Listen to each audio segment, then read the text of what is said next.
The night fell over Lagos like a heavy, damp blanket, thick with a humidity that never quite left the city, even in October 1995. The Lagos Lagoon, that vast, sluggish expanse of brackish water snaking through the metropolis, mirrored the flickering kerosene lamps and bare bulbs from the shanties of Ajegunle. Known to locals as AJ City or simply the Jungle City, Ajegunle was a sprawling, multi-ethnic slum squeezed between the industrial sprawl of Apapa and the chaotic heart of mainland Lagos. Its narrow, unpaved streets turned to rivers of red mud during the rains, lined with zinc-roofed houses patched together from scavenged wood and corrugated iron. The air carried the mingled scents of grilled suya from roadside stalls, frying akara, diesel fumes from idling Danfo buses, and the ever-present tang of the lagoon, fishy, oily, and faintly rotten. In one of those cramped zinc houses, tucked deep in a maze of alleys off-boundary road, Ada labored through the pains of childbirth. She was a sturdy woman in her late 20s, her face etched with the quiet endurance of daily survival. Ada sold gari, plantains, and sometimes groundnut oil at Oyingbo Market, rising before dawn to secure a spot and haggling until her voice grew hoarse. Her husband, Emeka, was outside pacing under light drizzle that pattered on the tin roof like impatient fingers. Emeka drove a battered yellow Danfo, a rickety Volkswagen minibus painted in fading stripes of green and white, ferrying passengers from Ajegunle to places like Mile 2, Apapa, or the chaotic CMS terminus. He left home at 4 a.m. most days, returned after 10 p.m., his pockets filled with crumpled naira notes after paying the union touts, the police, bribes at checkpoints, and the daily settlement to area boys who demanded their cut. What remained barely fed the family, Ada, their 2 older children, already in a crowded public school in nearby Amakoko, and now this third pregnancy that had stretched into twins. Ada's cries cut through the night, sharp and raw. Her sister-in-law, Ngozi, acted as midwife, boiling water over kerosene stove, wiping sweat with a faded wrapper, murmuring prayers in Igbo under her breath. No hospital for them, the nearest public clinic in Ajeromi Iflodun charged fees they couldn't afford, and the wait could stretch days.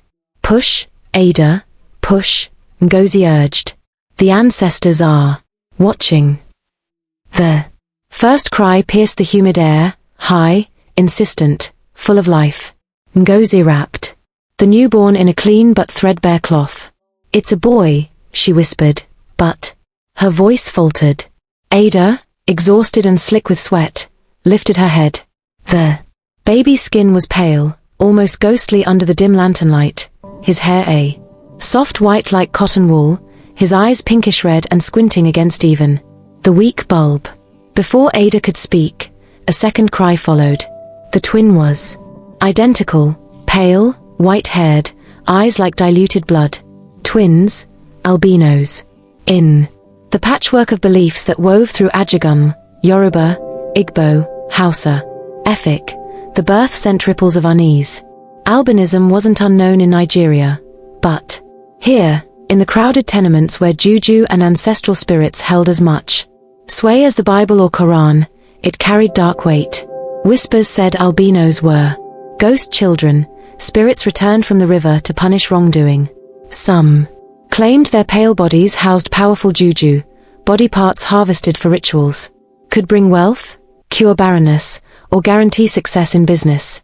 Others spoke of curses, a family secret, an unpaid debt to water deities like Mummy, water, or infidelity punished by the gods.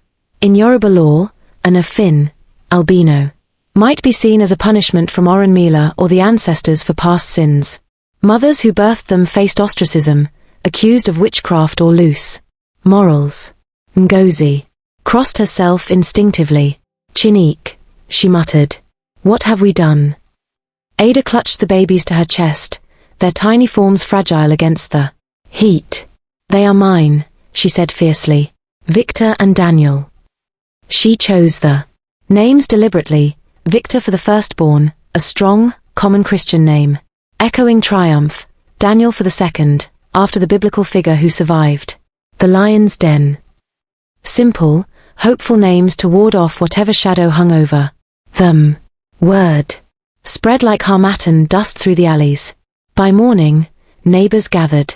Outside the thin wooden door, peering through gaps. Emeka's wife has brought white ghosts, they murmured. The lagoon spirits are angry. An old woman from the next compound threw a handful of salt across their threshold to repel the evil. Children pointed and giggled nervously before being yanked away by mothers. Don't touch them, you'll turn pale too, one warned. Emeka returned from his night shift, eyes bloodshot from dodging potholes and arguing. Fairs. He pushed through the crowd, ignoring the stares. Inside, Ada nursed the twins under mosquito net patched with old wrappers. Their skin looked translucent in the daylight filtering through cracks. They are different, Emeka said quietly, the word heavy. He had heard the stories growing up in Anambra, albinos as omens, sometimes hidden or given away to avoid misfortune. But these were his sons. The pressure mounted quickly. Passengers on his danfo began whispering when they learned of the birth. Brother, careful oh.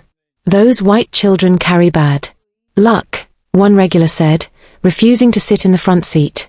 Emeka's daily take dipped. Fewer people flagged him down. Ada faced the same at Oyingbo. Customers hesitated to buy her gari, fearing it contaminated. I no day buy from curse. Woman, one said outright. That evening, Emeka couldn't sleep. The twins' soft whimpers mixed with the distant horns of other danfos and high-life music from a nearby bar. He remembered his own mother's warnings about family pacts, some long-ago ancestor who promised offerings to the lagoon spirits for safe passage during the colonial trade but failed to deliver. Was this the payback? He wasn't deeply superstitious. He trusted hard work over charms, but the neighborhood's fear was contagious. The next day, he crossed the lagoon by ferry to consult a babalawo in a quiet corner near Badagry Road. The man, old and draped in white cloth, threw cowries on a mat stained with palm oil. This is serious, my son, he rasped after, staring into the patterns. Your bloodline carries an old debt. An ancestor promised a sacrifice to the water people for protection during hard times. It was forgotten. Now the spirits send these children as reminders, pale like river ghosts, eyes that see the other world. If you do nothing, sickness, poverty, accidents will follow. Your danfo will crash, your wife's market stall will burn. Emeka felt ice in his veins despite the heat. He had never heard this story, but doubt crept in.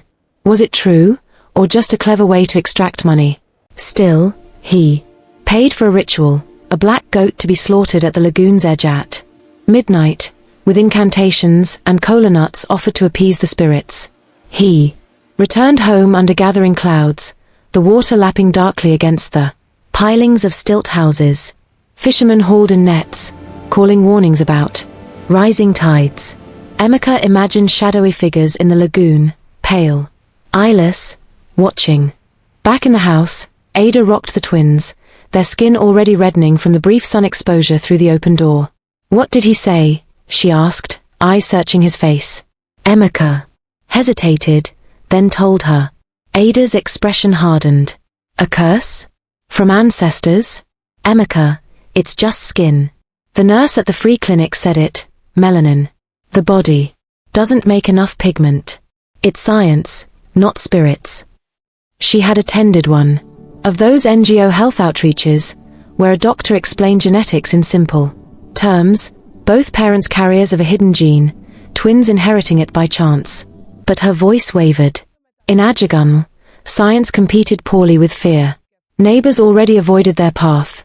A child had been told not to play near their house lest the white ones steal his color. The twins grew in the shadow of suspicion. Their eyes watered constantly in the bright light. Ada fashioned tiny hats from scraps and smeared their skin with shea butter mixed with local herbs. But the whispers grew louder. One night, a dead fish, large, silver, eyes glazed, washed up right at their doorstep, left by the receding tide or placed deliberately. No one knew. Ada swept it away, heart pounding. Emeka performed the ritual alone at the lagoon's edge under a moonless sky. The Babalawo chanted, the goat's blood darkened the water. Emeka watched the carcass float away, praying silently for protection. But as he walked home, a sudden storm broke, thunder rolling over the lagoon like anger. Lightning illuminated the water in stark flashes, and for a moment, Emeka thought he saw pale shapes beneath the surface. Back home, Ada waited, the twins asleep against her. Did it work? She asked. Emeka had no answer. The rain hammered the roof, drowning out the city's noise. In the darkness, the family huddled together, the twins' pale skin glowing faintly. In the lantern light, the curse, real or imagined, had only just begun to tighten its grip. Neighbors watched from shadowed doorways, waiting for the first sign of misfortune. And in the lagoon outside, the water murmured its ancient secrets, patient and unforgiving. The years blurred into a relentless haze of survival in Ajegunle, where the sun baked the earth hard during the dry season and turned it into a quagmire of red mud during the rains. By 2001, Victor and Daniel were 6 years old, their pale skin now marked with faint pink scars from the relentless Nigerian sun. Ada had taken to slathering them daily with a thick paste of shea butter mixed with aloe vera leaves she bought cheaply from herbalists at Oyingbo Market. Stay in the shade, my boys, she'd warn them every morning, her voice a mix of tenderness and quiet desperation. But in a neighborhood where children roamed free from dawn till dusk, kicking improvised footballs made from bundled rags or chasing each other through the labyrinth of alleys, shade was a rare commodity. The twins' world had shrunk to the confines of their zinc house and the short, perilous walk to the local public primary school. A squat, one-story building with peeling yellow paint and classrooms crammed with up to 80 pupils per teacher. The school, tucked near the edge of the lagoon in Ajegunle Iflodun, was a battlefield from the start. The daily trek began at 7 a.m., the twins hand in hand, weaving through streets alive with the chaos of Lagos waking up. Danfo. Buses honked incessantly, their apprentices hanging off the sides yelling destinations. Like Mile 2. Apapa. No change o. Women balanced trays of akara and bread on their heads, calling out to hurried commuters. The air smelled of frying oil, exhaust fumes, and the faint, salty rot from the lagoon where fishermen mended nets on rickety canoes. But as soon as Victor and Daniel appeared, the atmosphere shifted. Heads turned, whispers rippled like waves. See the white devils, a boy might mutter. Juju children from the river, an older girl would add, crossing herself or making the sign. Against evil eye. At school, the courtyard, a patchy expanse of dirt pocked with potholes that filled with murky water after rains, became their arena of torment. The other children, mostly from similar struggling families, sons and daughters of market traders, laborious or Okada riders, formed loose gangs under the shade of a single neem tree. Leading the pack was Tunde, a burly 7-year-old with a swagger. Inherited from his father, a local Baal, community chief, who held sway over disputes and collected dues from vendors. Tunde's family was Yoruba, steeped in traditional beliefs, and he wielded his status like a weapon.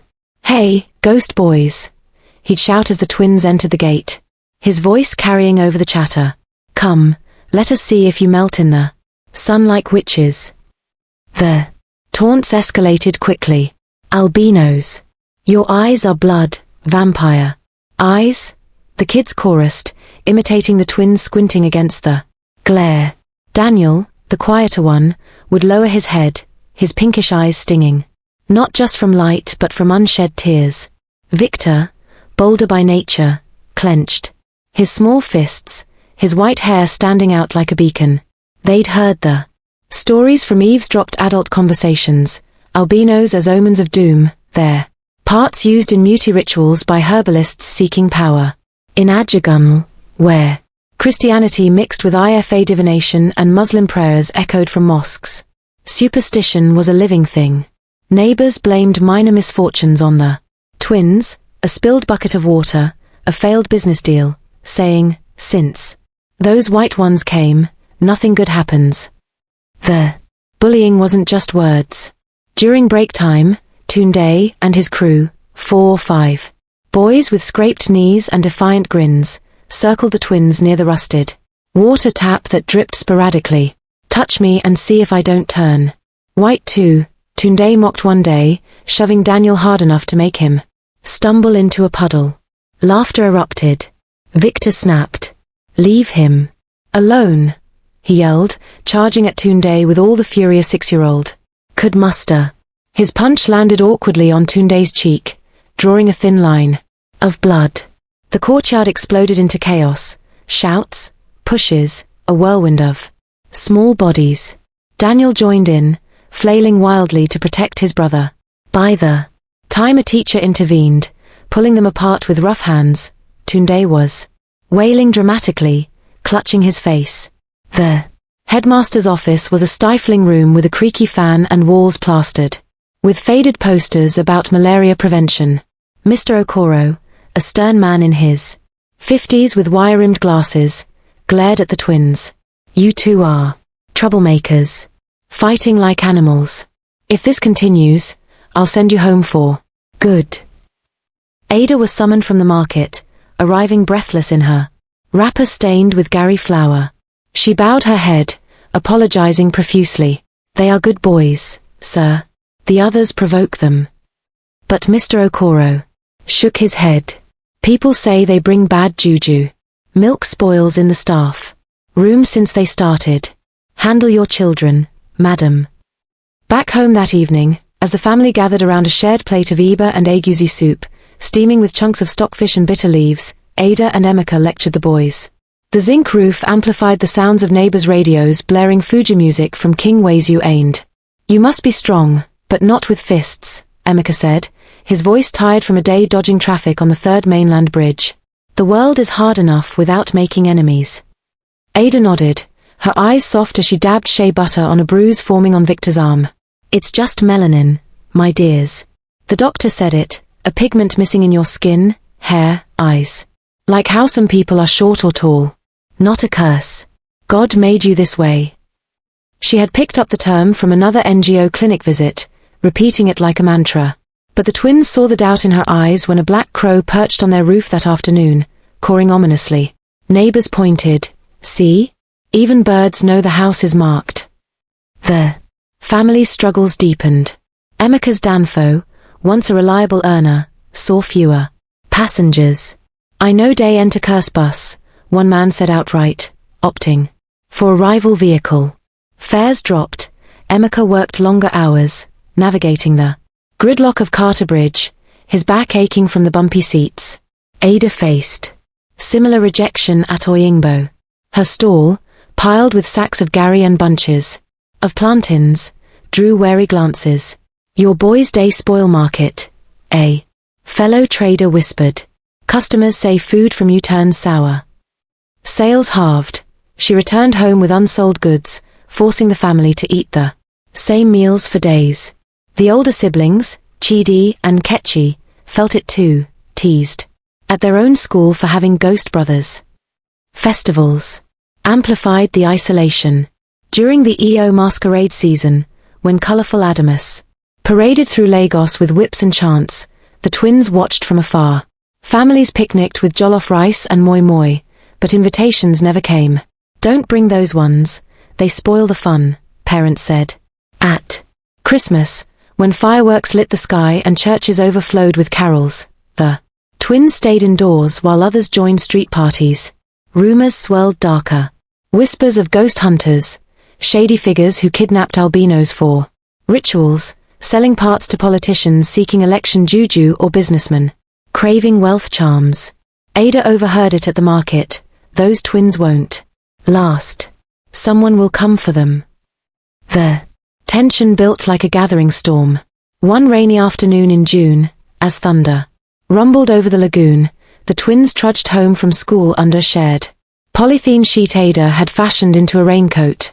The streets were slick with mud, vendors shouting pure water. Buy pure water, from under tarps. Tunde and his gang waited at a narrow alley corner near the old railway tracks, where abandoned trains rusted like forgotten giants. "White rats in the rain," Tunde jeered, flinging a handful of sticky mud that splattered Victor's uniform. Daniel slipped, falling face first into a puddle. Laughter echoed. Victor saw red. "Stop it," he roared, lunging at Tunde. The fight was feral. Kicks in the mud, scratches, bites. Tunde, stronger, pinned Victor down and slammed his head against a jagged stone. Blood mixed with rain, streaking. Victor's pale face crimson. Daniel screamed, jumping on Tunde's backhand, clawing at his eyes. The other boys scattered as adults intervened, pulling them apart. A neighbor woman shrieked, "These albinos are violent. They draw blood like spirits." Ada arrived, summoned by a breathless child, her market basket abandoned. She found Victor dazed, a gash above his eye needing stitches from a back alley nurse. Daniel's arms were scraped raw. Tunde, nose bleeding, pointed accusingly. "They attacked me first." The gathered crowd murmured agreement. Those boys bring Warala. Since their birth, fights increase, business bad.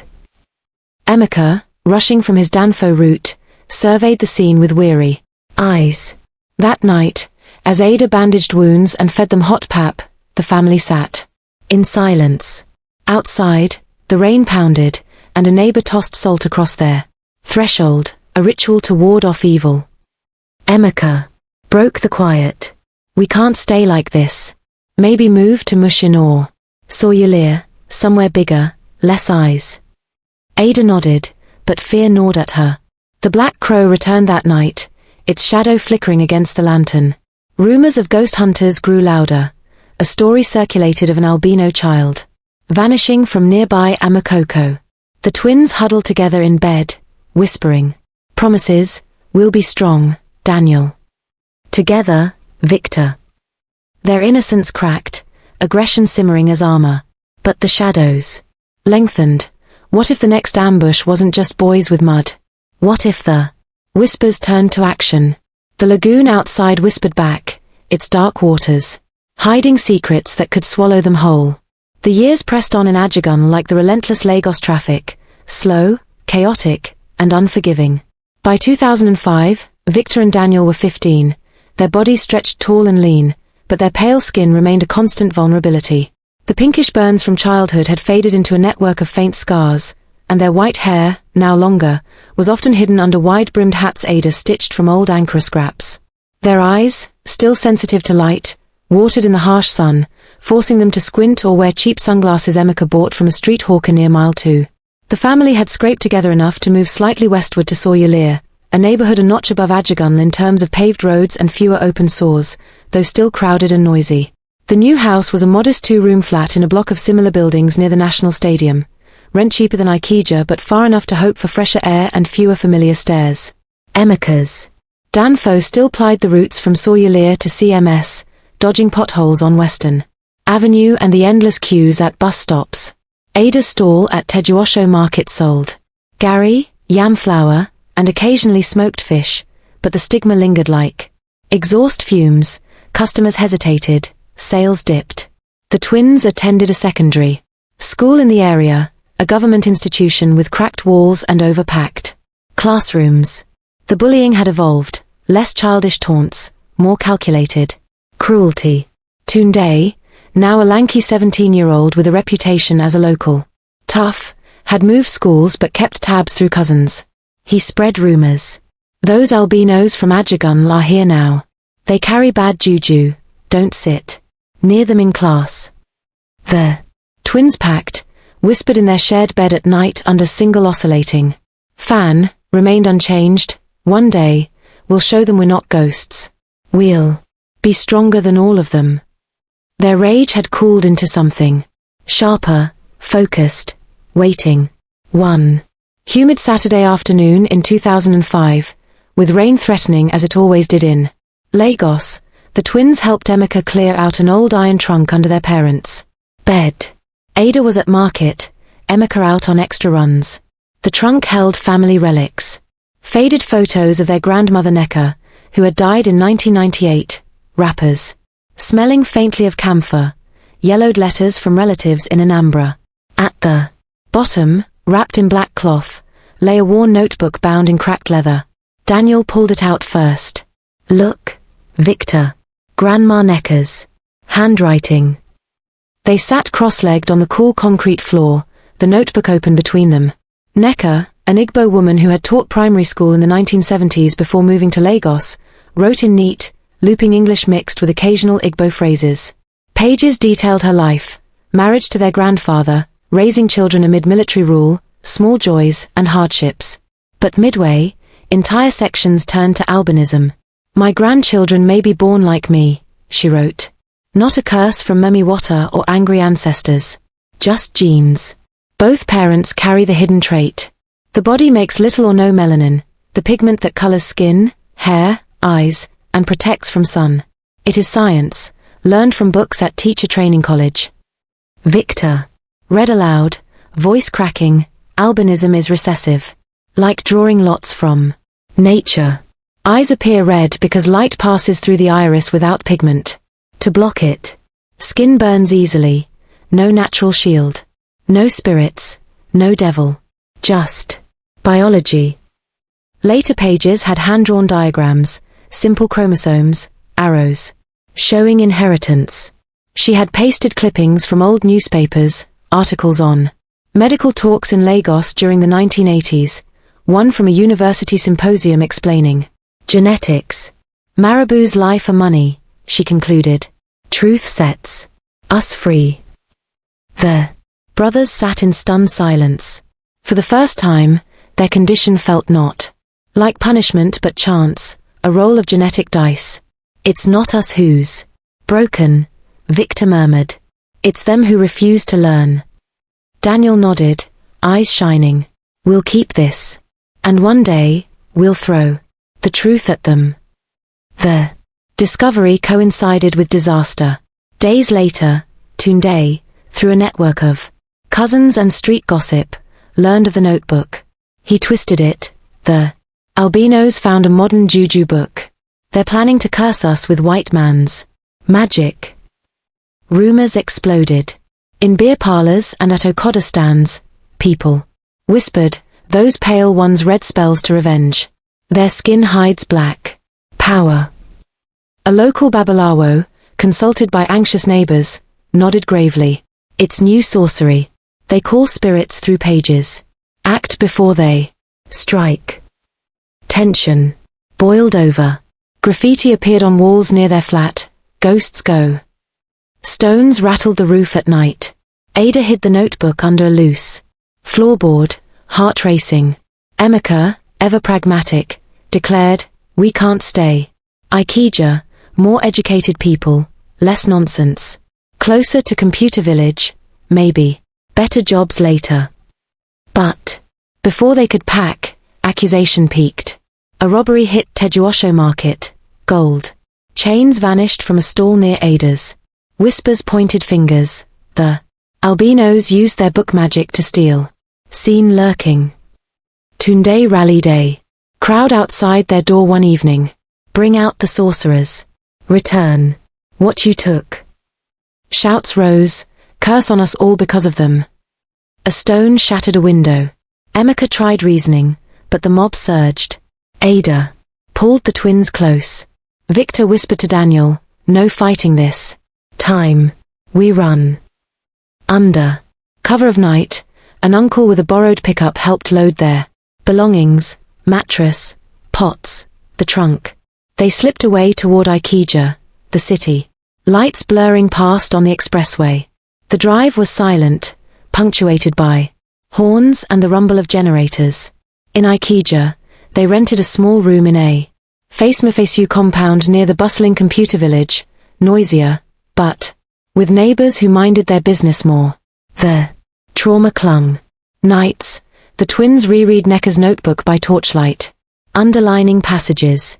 They began sneaking to a nearby cybercafe, a dim, fan-cooled room packed with ancient desktops, the air thick with cigarette smoke and the clack of keyboards. In the early 2000s, these places were exploding across Lagos, young people on Yahoo Messenger chatting with cousins. Abroad, browsing high-five profiles, or searching jobs in Canada. The twins paid per hour, typing clumsily, albinism genetic Nigeria. They found snippets, World Health Organization facts, African forums explaining. Recessive genes, statistics, 1 in 17,000 births in sub-Saharan Africa. Not contagious. Not cursed. They printed pages on grainy printers, hiding them in schoolbooks. But the move brought new threats. Tunde's influence reached even here, cousins in Ikeja spread word, beware the new albinos. Sorcerers with books. Anonymous notes slipped under doors, leave or suffer. One night, a small fire started near their compound gate, charred rags smelling of kerosene. An accident? Or warning? Then came the flood. It was July 2006, the rainy season at its peak. Lagos drowned in biblical downpours, drainage channels clogged with plastic bags, solid waste, and silt. From construction. Ajegunle and parts of Surulere had flooded before, but this one hit hard, streets turned to rivers, homes submerged. Their old Ajegunle. Neighbors lost everything, even in Surulere, water rose knee-high. In Ikeja, low-lying areas near the airport road became swamps. The twins' compound flooded overnight. Water seeped under doors, rising fast. Emeka shouted, "Grab what you can." They waded out, carrying the trunk. Above their heads, the notebook safe inside. The family joined hundreds fleeing. To higher ground, a large Pentecostal church on Allen Avenue, its gates thrown open as a shelter. Inside, rows of benches became beds. Volunteers distributed Gary and water sachets. Reverend Johnson, the pastor, a kind man in his 40s, with a booming voice, welcomed everyone. God shelters all his children. He preached, handing out blankets. The twins huddled in a corner, hats dripping. Reverend Johnson noticed them. "You boys look cold. Come, sit near the front." He listened to their story. Without flinching, birth, bullying, the notebook. "I've read about albinism," he said quietly. "It's not a curse. God makes no mistakes. You're fearfully and wonderfully made." He shared Bible verses, Psalm 139 on being knit in the womb, stories of the blind man healed not for sin but for God's glory. He connected them to a small support group, mostly women with disabled children, who met weekly. For the first time, the twins felt seen, without suspicion. But trouble followed. A rival traditionalist, a Babalawo displaced from age, set up in the church corner with charms and cowries. He eyed the twins darkly. These pale ones caused the flood. Their juju angered the rain. Spirits. Murmurs spread. A group gathered, some clutching rosaries, others amulets. Throw them out before more water comes. Rev Johnson intervened. This is God's house. No one is cast out. Tension crackled, shouts, pushes. The twins backed away, hearts pounding.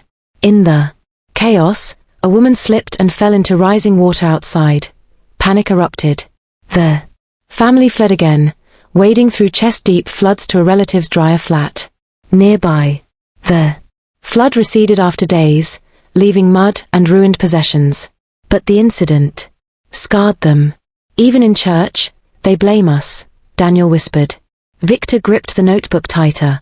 Then we'll use knowledge as our shield. In Ikeja, they pressed on. Cybercafe visits became routine, searching albinism facts, dreaming of business. Their aggression shifted, no more fists, but plans. We'll build something, Victor said. Something they can't touch. The notebook, now their secret Bible, fueled the fire. But shadows lingered, Tunde's reach, anonymous threats, the memory of floodwaters rising. The path ahead was uncertain, but the twins walked it hand in hand, pale skin gleaming under streetlights, ready for whatever storm came next. The arrival in Ikeja in 2006 marked a fragile new beginning for Victor, Daniel, and their family. The neighborhood pulsed with a different energy from the muddy alleys of Ajegunle or the crowded flats of Surulere. Ikeja was the administrative heart of Lagos State, home to the governor's office, bustling markets, and, most importantly, Computer Village, that chaotic, sprawling open-air tech bazaar in Otigba where thousands of stalls, shops, and makeshift kiosks sold everything from second-hand laptops to phone chargers, motherboards, and pirated software.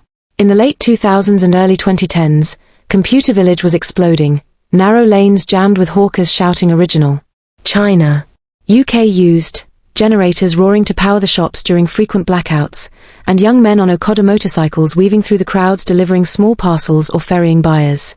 The air smelled of soda, fried plantain from roadside vendors, and hot dust kicked up by endless foot traffic.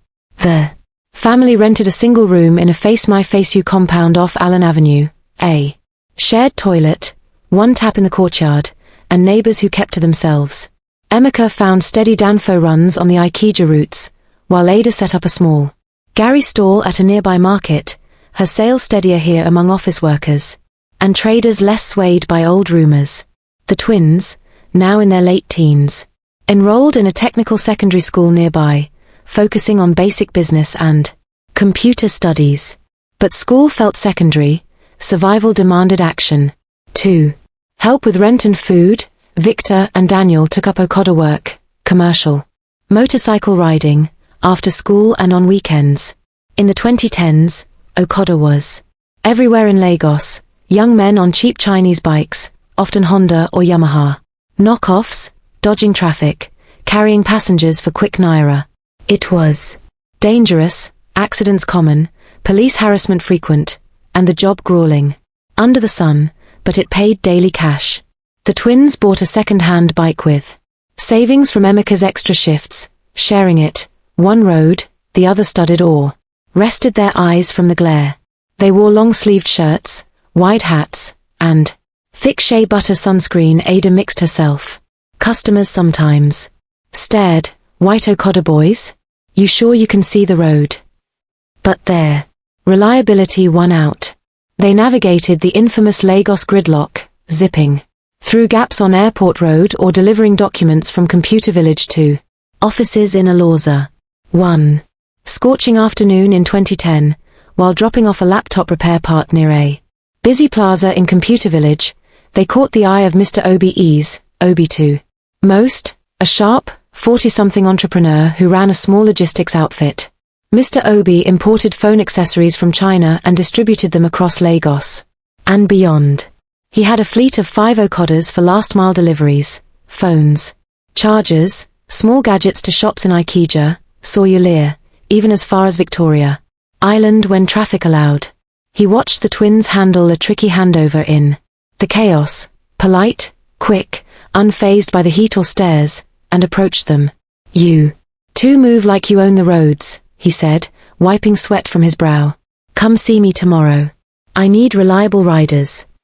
The next day, in his cramped office above a shop, air thick with the smell of new plastic and fan-blown dust, Mr. Obi listened to their story. The twins spoke haltingly, the birth in Ajegunle, the bullying, the notebook from Grandma Neka, the flight from rumors. Mr. Obi leaned back, nodding. Albinism? I know about it. Read in a health magazine once.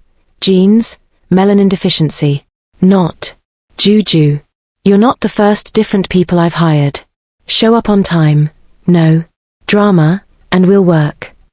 He started them as trainees, learning routes, customer service, basic inventory. He taught them business basics, tracking expenses, negotiating with suppliers, maintaining bikes. Lagos eats the weak, he said. But smart. Ones eat Lagos. He advanced the money for a second bike, repayable from earnings. Under his wing, the twins thrived. They learned to log deliveries on cheap notebooks, charm hesitant clients, and avoid police checkpoints where Okada bans were sporadically enforced. Their aggression from childhood had matured into cold strategy. No more impulsive fights, every insult was fuel for ambition. They dreamed bigger, their own delivery service. We deliver fast, reliable, even in go slow, Victor said. And we specialize, things for people like us, sunscreen, hats, special glasses.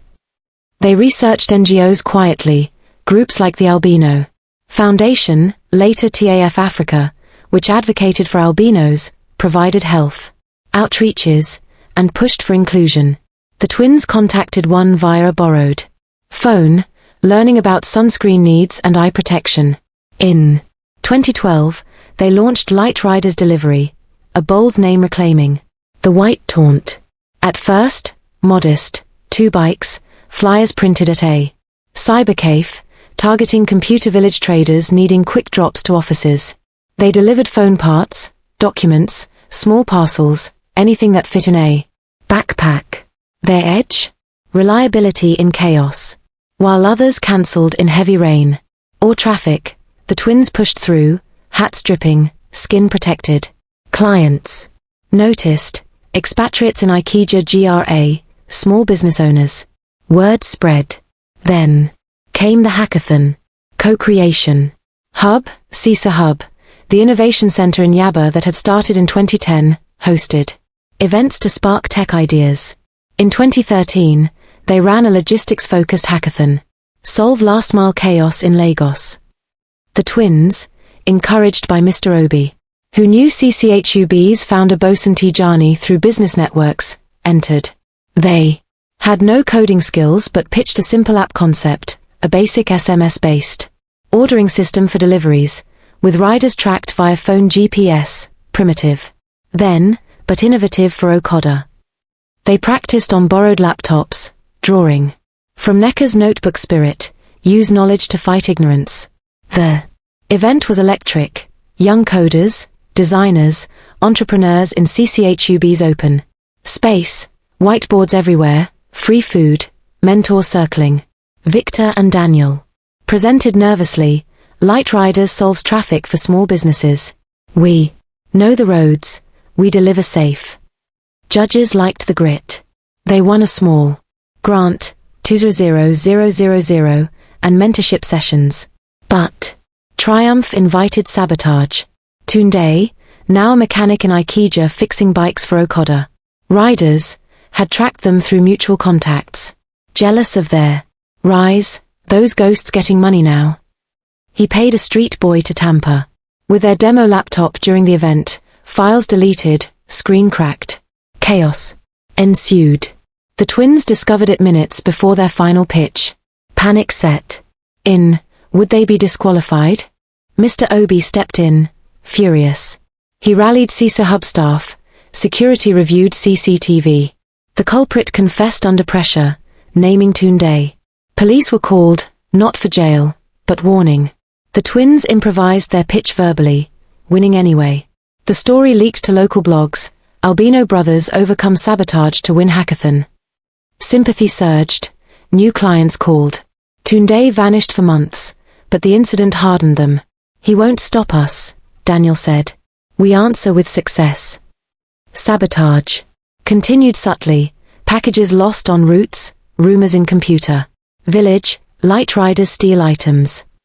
One delivery, a batch of imported chargers for a big shop, vanished. Police investigated. Evidence pointed to a paid hand linked to Tunde. Mr. Obi pressed charges. Tunde was detained briefly, released on bail. The case drew attention. Newspapers ran pieces on discrimination against albinos in business. Some clients rallied. We support honest boys. The brothers diversified. They partnered with albinism groups for deliveries of sunscreen, imported or local shea-based, hats, UV glasses. They attended health outreaches, handing out flyers. Light Riders, fast, safe, inclusive. Their fleet grew to 4 bikes by 2015, hiring 2 other riders, including one albino youth from Ajegunle State. Revenue allowed upgrades. Better helmets with tinted visors, reflective jackets for night runs. Challenges persisted. Okada bans tightened in parts of Lagos, restricted on major bridges, highways, for safety and crime reasons. Accidents were real. The twins witnessed crashes, always mindful of their vision limits. Sunburns flared despite protection. Eye strain from glare caused headaches. Discrimination lurked. A client once refused payment, muttering, "Don't want ghost money." But Mr. Obi mentored relentlessly, turn pain to power. By 2015, Light Riders had a small office, a rented kiosk in Computer Village, with a sign, "The difference delivers." They saved for bigger dreams, an app, sunscreen production, awareness campaigns. Tunde's shadow lingered, anonymous calls, "Watch your backs." But the twins stood taller. Their pale skin, once a mark of curse, now symbolized resilience. Mr. Obi, proud, said, "You didn't just survive Lagos. You're building it." The road ahead twisted, competition from emerging apps, rising fuel costs, persistent prejudice, but Victor and Daniel rode on, bikes humming through traffic, carrying not just parcels, but proof that light could pierce the darkest shadows. By 2025, Light Riders Delivery had transformed from a scrappy Okada outfit dodging Lagos traffic into a respected hybrid enterprise. The company's headquarters stood in a modest but modern two-story building on Opi Road in Ikeja, just off the bustling Computer Village. The exterior was painted crisp white with bold blue lettering, "Light Riders, delivering more than packages."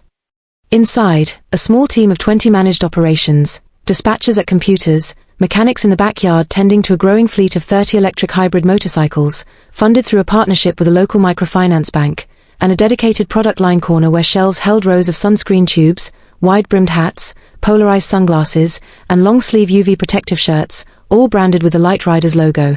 Victor, now 30, had become the strategic face of the business. Tall and composed, he wore tailored long-sleeve shirts in light fabrics, custom anti-UV hats, and tinted prescription glasses that shielded his sensitive eyes while giving him a quietly commanding presence. Daniel, more introspective, oversaw the product and awareness side.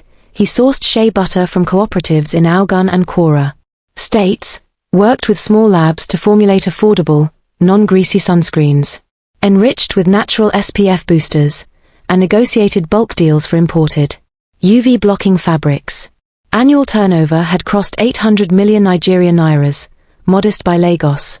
Standards for big players, but extraordinary for two men who started with one battered bike and a dream born from pain. Mr. OBEs sat on their advisory board, still the gruff mentor who had believed in them when few did. Emeka had retired from Danfo driving, now helping with fleet maintenance. Ada managed the small warehouse inventory, her market days long. Behind her, the family lived in a comfortable but unpretentious house in Ikeja. GRA, 4 bedrooms, a generator for power cuts, a small garden where Ada grew ugu and tomatoes. They drove sensible SUVs, not flashy cars. The twins still rode bikes for short deliveries when they wanted to feel the pulse of the city. Yet, success never erased memory. Nightmares still came, Tunde's face twisted in rage, stones shattering windows, floodwaters rising in the church. Victor and Daniel spoke often on the balcony overlooking the distant lights of Lagos, the hum of generators and distant Okada horns drifting up. "We can't pretend we've won if we never go back," Victor said one evening in January 2025. Ajegunle, where it started. "We owe it to the kids there, the ones still called ghosts, to show them something different." Daniel nodded. Not revenge. Proof that the curse was just fear and ignorance. The decision crystallized. They would return symbolically on June 13, 2025, International Albinism Awareness Day. Not with arrogance, but with investment and truth. The plan was ambitious: build and inaugurate a community health center in Ajegunle dedicated to dermatology, ophthalmology, and basic care for people with albinism. Free screenings, subsidized sunscreen and glasses, educational workshops, a public event, speakers, demonstrations, distributions, to reach thousands. Theme: albinism, melanin matters, not magic. Preparation consumed months. Victor negotiated with the Ajegunle Iflo-Dun local government chairman for land use, a disused plot near the central market, overgrown but accessible. Daniel coordinated logistics, trucks for medical equipment, tents, large screens for educational videos. They partnered with the Albino Foundation, TAF Africa, international donors, and the Lagos State Ministry of Health. Ada cooked massive pots of jollof rice, moi moi, and egusi for volunteers. Emeka recruited retired Danfo drivers for security and crowd control. Mr. Obi leveraged his network for media, RTI, Channels TV, social media influencers. Suspense built as the date neared. Rumors resurfaced in Ajegunle beer parlors and market stalls. The white boys are coming back rich to mock us. They'll use their creams to put juju on everyone. Anonymous messages appeared on WhatsApp groups. Beware the Albinos event, they want to curse the lagoon. Tunde, now 30, running a small mechanic shop in Ikeja, heard the news through old contacts. He had kept his distance after the hackathon fallout and brief detention, but the old bitterness simmered. He told no one, but watched from afar. 3 nights before the event, vandals struck. Masked figures spray-painted the half-built health center walls, ghosts out, and crude symbols of crossed bones and eyes, traditional warnings against evil. Broken bottles littered the site. Police took statements, but Victor refused to publicize it widely. Turning this into drama feeds the fear, he told the team. We double security, clean it up, and keep going. They hired extra guards, installed temporary lights, and painted over the graffiti with fresh white. Daniel intensified the online campaign. Short videos, 30 seconds each, went viral on Instagram, TikTok, and WhatsApp, testimonies from albinos across Nigeria. Simple animations explaining melanin and genetics, smiling children receiving free glasses. It's not a curse. It's biology. Protect your skin, protect your future. Views climbed into hundreds of thousands. Lagos influencers reposted. The event became anticipated, not just feared. June 13 dawned bright and humid, the sky a clear blue over the lagoon. By 8 a.m., people streamed to the site. Hundreds, then thousands, market women in colorful wrappers, young men on okadas, mothers carrying babies, curious children, even some from Soyulir and Ikeja who had heard online. Stalls offered free sunscreen samples, hats, polarized sunglasses, brochures. Volunteer doctors and nurses from TAF Africa and Lagos University teaching hospitals set up screening tents, skin checks for lesions, eye exams for nystagmus and photophobia. A large screen looped videos, animated chromosomes, real albinos sharing stories. Famous Nigerians with albinism in music and modeling. Emeka and Ada sat in the front row under canopy, eyes glistening. Mr. Obi stood nearby, arms crossed, proud smile hidden under his cap. Victor stepped onto the makeshift stage first, microphone in hand, voice steady over the speakers. Good morning, Ajegunle. My name is Victor. This is my twin brother Daniel. We were born right here, 30 years ago, in a small house not far from this spot. We are albinos. When we were children, many of you called us ghosts, white devils, children of the river spirits. We were stoned, chased, blamed for bad luck. Our parents suffered with us. 15 years ago, we fled this neighborhood in the night, afraid for our lives. Silence fell over the crowd. Some older faces looked down, younger ones listened, wide-eyed. Today, we return, not to point fingers, not to settle scores. We return because this is our home, because albinism is not a curse. It is a matter of melanin, a pigment your body makes to protect skin and eyes from the sun. In people like us, the gene for making melanin is recessive. Both parents must carry it, and, by chance, we inherited it from both. It happens everywhere, in Nigeria, in Europe, everywhere. About 1 in 17,000 births. Our skin burns faster, our eyes see less well in bright light, but we are human beings, just like you. He gestured to the screen. An animation played, DNA strands, simple inheritance. Patterns, a world map showing albinism prevalence.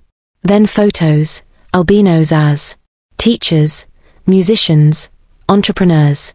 Daniel took the microphone next, voice softer but firm. We built light riders because we refused to hide. We deliver packages across Lagos. Every day. We make sunscreens and protective gear so no child has to suffer. Like we did. This center behind me, Centre Lumiere Pale, in memory of our grandmother Neka who taught us the truth, will offer free checkups, affordable creams, glasses, and education. Ignorance hurts more than the sun ever could. Applause. Started slow, then swelled. Mothers brought children forward for photos. An elderly woman approached, tears streaming. We didn't know. We were afraid. Forgive us. Others followed, murmuring apologies. Then, the moment no one expected, Tunde walked onto the stage. He had asked permission. Quietly the day before. Victor and Daniel exchanged glances, then nodded. Tunde, in a clean polo shirt, looked smaller than memory painted him, worn by years, eyes shadowed. I am Tunde, he began, voice low. I was the one who made your lives hell. I threw stones, spread lies, sabotaged your work. I was young, angry, stupid. My father beat me. I saw you two with your family, together, even when everyone hated you, and I hated you more because I had nothing like that. He paused, throat working. 2 years ago, my mother told me the truth. The man I called father wasn't my biological father. It was an uncle, who was albino. The gene runs in my blood. If I marry a carrier, my child could be like you. I carried the same curse I accused you of. The crowd went utterly still. I came to say I'm sorry, not to be forgiven easily, but to say you were right. It was never magic. It was just life. And you turned your pain into something good. Thank you. He extended his hand. Victor took it first, then Daniel. The handshake lasted long. Seconds. Then the crowd erupted. Cheers, whistles, tears. Phones captured every moment. The video spread like wildfire across Lagos social media. The event continued into evening, distributions of hundreds of kits, sunscreen, hats, glasses. Screenings ran non-stop. The center was officially opened. A plaque unveiled reading Centre Lumiere Pale, Knowledge over Fear, in memory of Neka. Ada and Emeka cut the ribbon, surrounded by their sons. In the months after, impact rippled outward. The center saw hundreds. Monthly, families from Badagry, Ikorodu, even Benin Republic. Sales of light.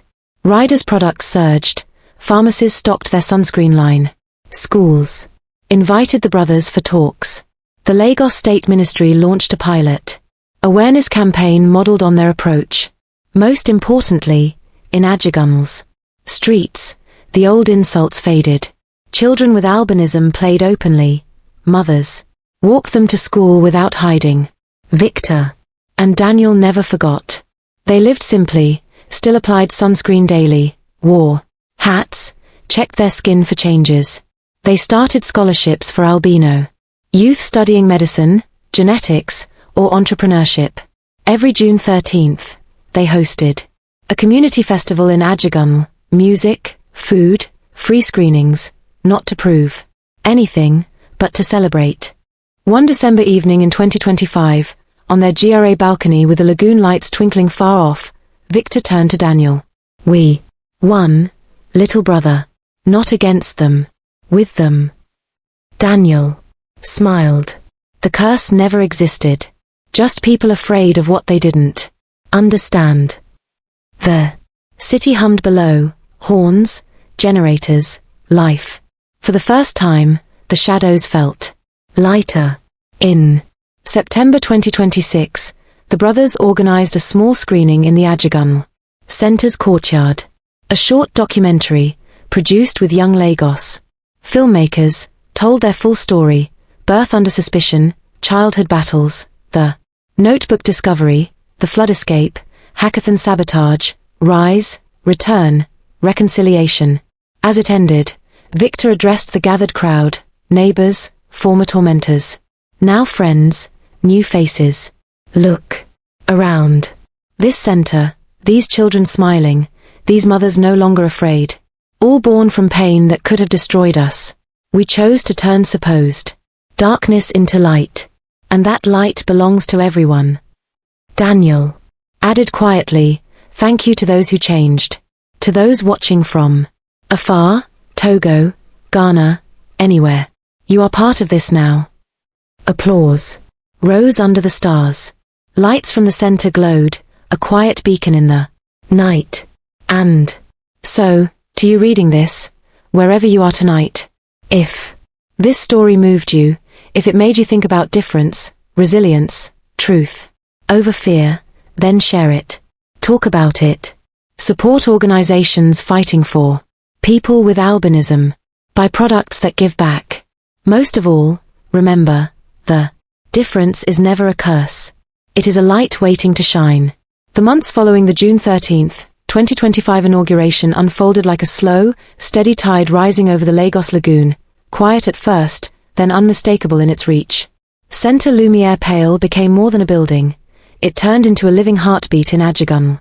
By September 2025, the modest structure, whitewashed walls, wide windows to let in light without glare, a small waiting area with plastic chairs and ceiling fans, welcomed an average of 80 patients each week. Mothers arrived from as far as Badagry and Ikorodu, carrying infants wrapped in soft wrappers, their tiny faces already showing the telltale pink flush of unprotected sun exposure. Teenagers came alone, eyes downcast, asking quietly for glasses that would let them read without squinting. Elderly albinos, some who had hidden indoors for decades, shuffled in with the help of children or grandchildren, marveling at the simple act of being examined without whispers or crossed fingers. The medical team, 2 dermatologists from LUTH on rotation, an ophthalmologist who volunteered weekends, nurses trained in low vision care, worked tirelessly. They screened for actinic keratoses and early squamous cell carcinomas, the skin cancers that stalk albinos in equatorial sun. They fitted affordable UV blocking lenses, prescribed broad-spectrum sunscreens from Lightrider's own line, and taught application routines with patients. Twice in the morning. Reapply every 2 hours outdoors, they repeated like a mantra.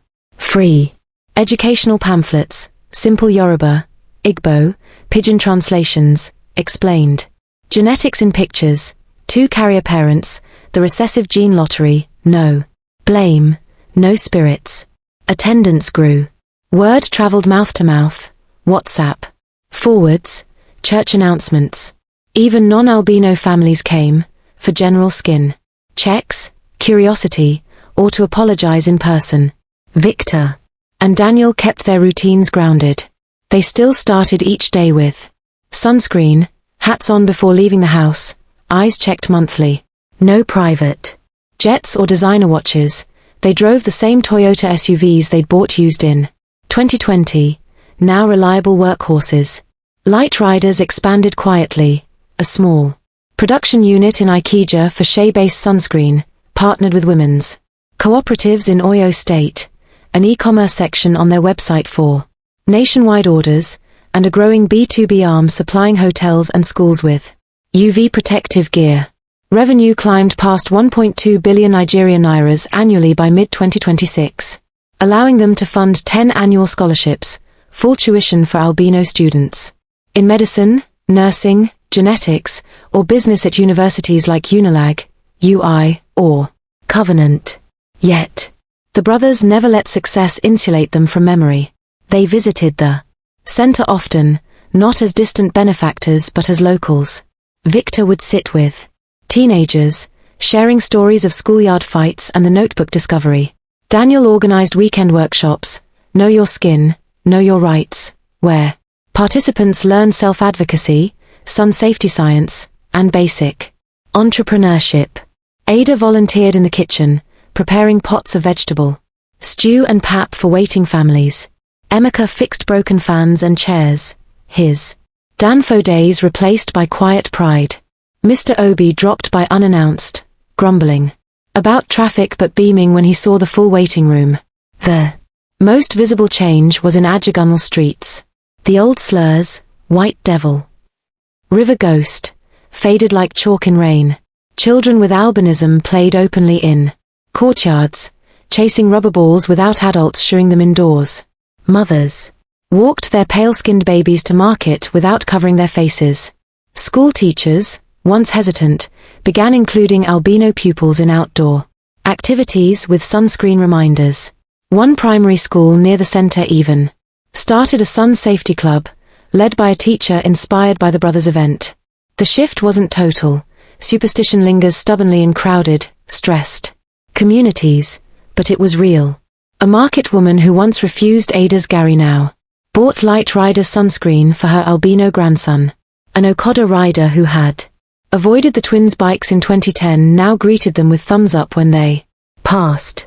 In September 2026, Victor and Daniel decided to mark the anniversary with something intimate yet powerful, a public screening of the documentary they had quietly produced. The film, titled Shadows into Light, ran 28 minutes, raw, unpolished in places, but honest. Young filmmakers from Yaba, many of them former CISA Hub mentees, had followed the brothers for a year. Interviews with Ada and Emeka in their GRA home, archival photos from the Ajegunle days, scanned from old family albums, grainy footage of childhood streets, the flood escape reenacted with actors, the hackathon sabotage, the triumphant return, Tunde's confession. Narration was simple, Victor and Daniel's voices alternating, no dramatic music, just truth. They chose the center's courtyard for the screening. No grand stage, just a large white sheet strung between poles, a projector borrowed from a partner NGO, plastic chairs arranged in rows under string lights. Word spread organically, no paid ads, just flyers at the market and announcements in local churches and mosques. That evening, as the sun dipped behind the lagoon, painting the sky in bruised oranges and purples, nearly 400 people gathered. Market women sat with babies on laps. Young men leaned against motorcycles. Older residents who remembered the twins as children occupied front seats. Tunde came too, quietly, in the back row, hat low. The film began in near silence.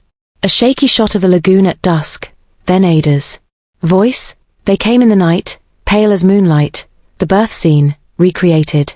Gently, gave way to childhood, boys running from stones, hiding behind their mother's wrapper. The notebook discovery, close-ups of Neka's handwriting, diagrams glowing on screen. The flood, water rising, Reverend Johnson's church, the Babalawo's accusations, frantic escape, the hackathon sabotage, Tunde's face, blurred for privacy but unmistakable in context. The rise, Okada's in traffic, Mr. Obi's office, first Light Rider's flyer. The return, the vandalized walls. Painted over, the crowd on June 13th, Tunde's apology, handshakes, cheers. When the screen faded to black, the courtyard was hushed for a long moment. Then, applause started, slow, building to a roar. People stood, clapping, some wiping tears. Victor and Daniel walked to the front, no microphones, just raised voices. Victor spoke first. Thank you for coming. This isn't just our story. It's yours. Too, every mother who worried, every child who hid, every person who changed their mind. We didn't build this center to win. We built it because no one should grow up afraid of their own skin. Daniel continued. Look around. Children playing without fear. Families coming for help without shame. That's the real victory. Not money, not buildings. People seeing each other clearly. Questions followed, gentle, curious. A teenage girl asked, "How do you forgive?" Victor glanced at Tunde in the shadows. Forgiveness isn't forgetting. It's choosing not to let the past own you. An older man stood. I threw salt at your door once. I'm sorry. Daniel smiled softly. We heard you, and we're glad you're here now. As Night deepened. People lingered. Food appeared, jollof rice, suya, chilled. Minerals, courtesy of Ada and volunteers. Conversations flowed, laughter, shared. Memories, plans for the future. Tunde approached the brothers quietly. No handshake this time, just a nod. I watch the center sometimes, he said. Kids, don't run from each other anymore. Victor replied, stay. Help if you want. We all carry the gene in one way or another. Tunde left without promising, but he didn't disappear into the dark. In the weeks after, the documentary spread. Uploaded to YouTube and shared on WhatsApp groups, it garnered over 2 million views in Nigeria alone. International albinism organizations requested copies for training. Schools in Abuja and Port Harcourt screened it during assemblies. The Lagos State Ministry of Health cited it in policy briefs. Donations trickled in, small but steady, enough to add a second screening room and hire a full-time counselor. Victor and Daniel never stopped. They expanded the scholarship program to 20 recipients. Light Riders launched a mobile app, basic but functional, for tracking deliveries and ordering sunscreen. They spoke at national conferences, always returning to Ajegunle. Every June 13th became a tradition, a community day, of free screenings, music, high life and Afrobeats, food, and stories. No speeches longer than 5 minutes. Just people together. One quiet evening in late 2026, the brothers sat on their GRA balcony.